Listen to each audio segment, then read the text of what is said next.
Assalamualaikum warahmatullahi wabarakatuh. Masih bersama saya Suwandi di channel Dunia Ikan Gabus ya. Kesempatan hari ini ya, perjalanan saya menuju ke Pati ya. Kita punya tujuan ke Gerobokan, ke Pati ya, dan hari ini kita memang ada janji mau panen ikan gabus yang ada di Pati ya. Sambil perjalanan ya, saya ingin menjawab pertanyaan-pertanyaan teman-teman seputar budidaya ikan gabus ya. Mungkin nggak bisa saya jawab semuanya karena saya nggak bisa pegang HP ya.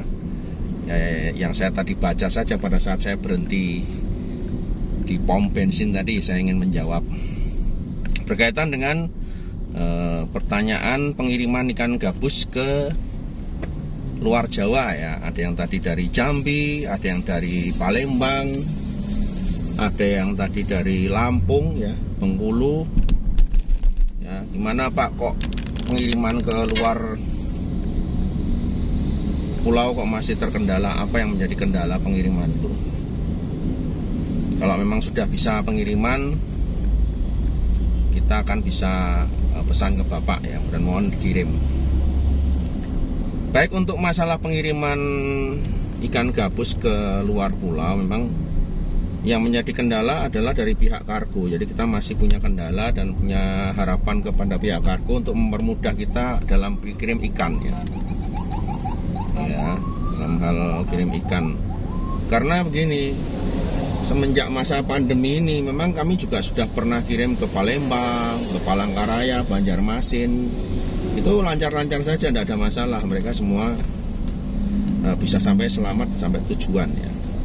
Tapi terakhir-terakhir ini memang saya kurang begitu paham dengan peraturan yang dikeluarkan oleh pihak maskapai atau pihak dari kargo. Kita juga nggak tahu. Karena begini, biasanya prosedurnya kan pada saat orang mau kirim ikan itu kan kita daftar dulu nih. Kita daftar dulu ke Balai Karantina Perikanan. Daftar ke sana, tujuan kemana, apa yang dikirim, berapa banyak, didaftarkan sesuai dengan identitas pembeli. Kemudian setelah didaftarkan kan kita ada di situ ada cek virus, uji lab virus dan bakteri ya. Setelah lolos mendapatkan sertifikat, baru bisa ikan itu dikirim. Nah, sebelum ini itu ikan itu masa tunggunya di kargo itu biasanya itu hanya 2 jam. Jadi 2 jam itu ikan itu di packing. Dia harus menunggu dulu di situ untuk diberangkatkan. Jadi 2 jam sebelum pemberangkatan itu harus sudah standby di tempat. Ya kan? Jadi saya sudah kirim ikan cukup lama, dan di situ 2 jam itu kita juga di situ mengukur ya. Kita hitung juga dari 2 jam itu nanti kita pertimbangan oksigen itu berapa lama kekuatan, kemudian sampai ke tempat masih ada perjalanan darat atau tidak. Nah, sekarang ini yang menjadi permasalahan adalah peraturan penerbangan ini saya pikir-pikir tidak memihak kepada para pengirim atau pengusaha perikanan. Ya, sekarang kita tahu bahwa di dalam box styrofoam itu oksigen itu normal, ikan masih dalam kondisi normal itu 8 jam. Ya, 8 jam. Kalau misalnya ikan di situ diisi antara 1.500 sampai 2.000 ekor, itu 8 jam dia normal, dibuka masih dalam kondisi sehat, belum begitu sakit karena kekurangan oksigen. Ya, itu 8 jam. Kalau kita masa tunggunya 2 jam, kemudian nanti perjalanan 2 jam, terbang 2 jam misalkan, kemudian menunggu nanti masa bongkar di sana juga bisa 1 jam lebih, kan masih aman ikan itu sampai ke tempat. Ya. Nah, sekarang yang menjadi masalah adalah jam tunggunya ini. Nah, jam tunggu di bandara ini sekarang saat ikan dikirim itu adalah 5 jam. Coba bayangkan. Ya, pemirsa, teman-teman yang berkompeten dengan bidang di bandara mungkin bisa bantu saya. Atau peternak ikan yang lain pun akan mengalami hal yang sama.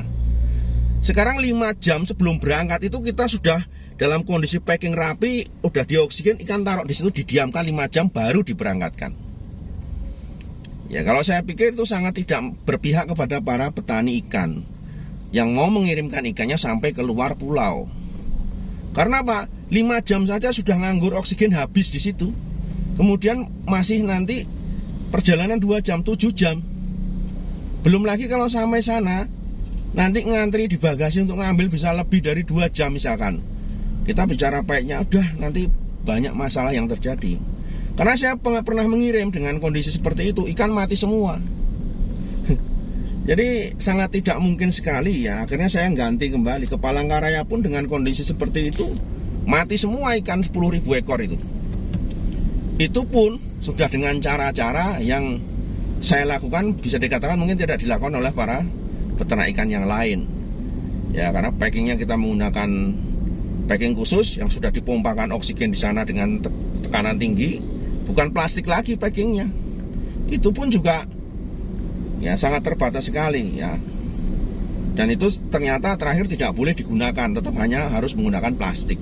Begitu ketahuan tidak boleh lagi menggunakan alat itu, kita hanya boleh menggunakan plastik. Nah sekarang dengan 5 jam waktu tunggu itu, garansi mati semua ikan itu sampai tempat. Jadi saya hanya menghimbau mungkin bagi pemirsa, teman-teman yang berhubungan dengan bagian kargo, ya mungkin bisa membantu saya. Jadi banyak orang-orang yang berharap ingin budidaya gabus di luar sana, mau beli induk, mau beli bibit. Ya ternyata mereka tidak bisa membawa ikan dari sini untuk sampai ke tempatnya. Bahkan bawa perjalanan pesawat mati gitu kan. Karena memang ketahanan oksigennya terbatas sekali. Dan plastik itu tidak mungkin diberi tekanan tinggi. Karena apa? Begitu ditekan tinggi meledak plastiknya. Nggak bisa. Ya, harus menggunakan alat khusus yang bukan, medianya bukan plastik. Kita pernah menggunakan media drigen yang kita pompakan oksigen cukup dengan tekanan yang cukup 5 kali lebih kuat dari plastik. Ternyata tidak boleh oleh pihak karantina, tidak diperbolehkan. Sehingga kita tetap menggunakan plastik. Ya, ini salah satu permasalahan sampai hari ini yang memang belum bisa saya sendiri atasi, karena kita juga tergantung dari pihak bandara ya, atau pihak kargonya juga.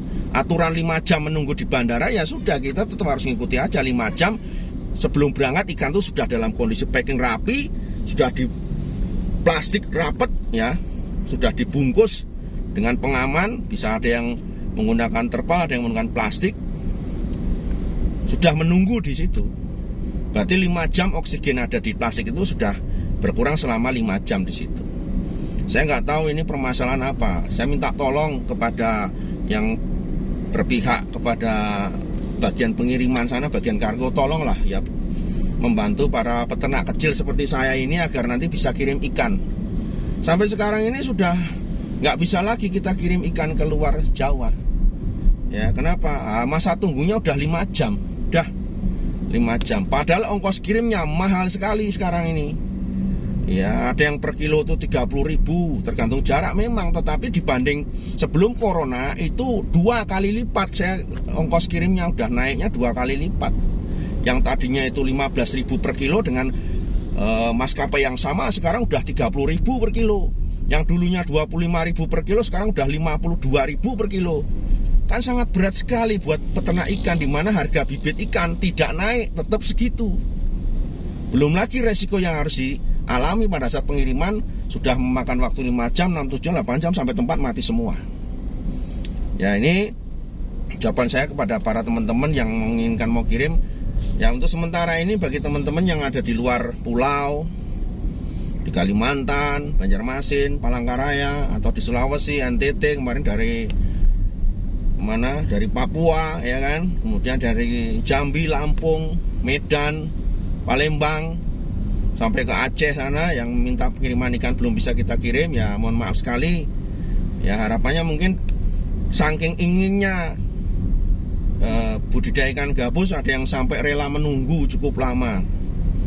Ya, dan saya sendiri lebih baik Bapak nggak usah menunggu lah, Bapak segera memulai budidaya saja, mengambil ikan yang ada di sana dulu, yang sekitar sana bisa dijangkau dulu. Mungkin ada teman yang mulai budidaya dan sudah berhasil, karena sudah yang dikirim ikan dulu sebelum ini juga mereka sudah berhasil. Yang dikirim di Kalimantan Selatan, yang di Banjarmasin juga sudah ada, di Palangkaraya juga sudah ada yang mengambil dulu dari sini, dan semuanya bisa berhasil dengan baik. Rata-rata yang Banjarbaru itu juga sekarang sudah membudidayakan, ada juga, kemudian di Palembang juga ada, yang di Jambi juga ada, yang mungkin bisa sharing ikan dari sana, mengambil benih dari sana, karena memang dulunya induknya juga dari sini ya. Jadi bagi teman-teman pemirsa, mohon maaf sekali, saya memang sudah berusaha semaksimal mungkin untuk bisa ngirim ikan kan ke sana. Tapi sekarang ini peraturan-peraturan yang terbaru ini cukup, menurut saya ya gimana ya, itu mungkin keputusan dari pihak maskapai atau kargo, kurang tahu saya. Yang jelas keputusan ini memberatkan sekali ya, peraturan memberatkan para peternak ikan yang mau mengirimkan ikan sampai ke luar pulau atau luar daerah. Ya, itu pertanyaan dari beberapa tentang masalah pengiriman ikan ke luar pulau ya. Kemudian ada juga yang bertanya masalah ikan yang dipanen ya. Jadi mitra yang mau panen, apakah ikannya yang 500 gram up itu bisa masuk kalau bibitnya tidak dari tempatnya Pak Suwandi? Bisa saja Pak. Jadi kalau Bapak punya ikan 500 gram up yang benihnya bukan dari saya, bisa nanti setorkan ke saya ya. Jadi kalau benihnya itu dari saya, biasanya ukuran 1,5 on, 2 on itu sudah bisa masuk. Tapi kalau ikannya memang bukan dari tempat saya, itu minimal 500 gram up sudah bisa dimasukkan. Lebih besar lebih baik, nggak apa-apa ya. Jadi kalau misalkan mancing nih, mancing dari perairan umum, dapat ikan besar-besar ditampung, kemudian setorkan juga boleh ya. Yang penting ikannya mulus, tidak cacat.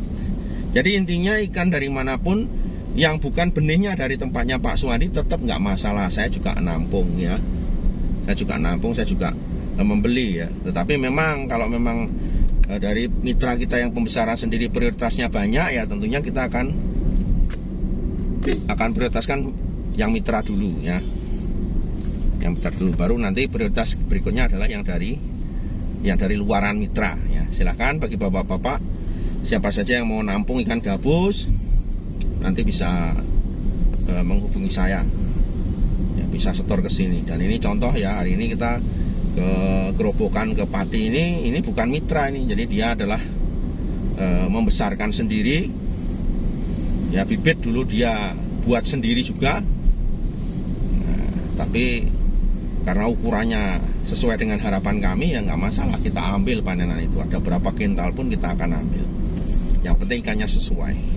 Oke pemirsa, tetap ya ikuti terus channel Dunia Ikan Gabus ya. Pak Suwandi berusaha tetap menjawab walaupun ini dalam kondisi nyetir ini.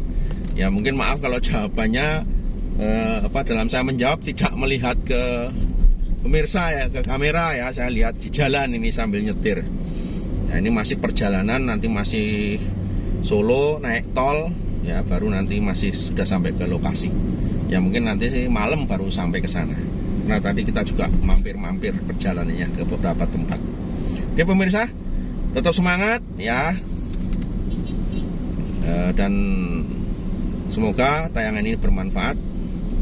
Assalamualaikum warahmatullahi wabarakatuh.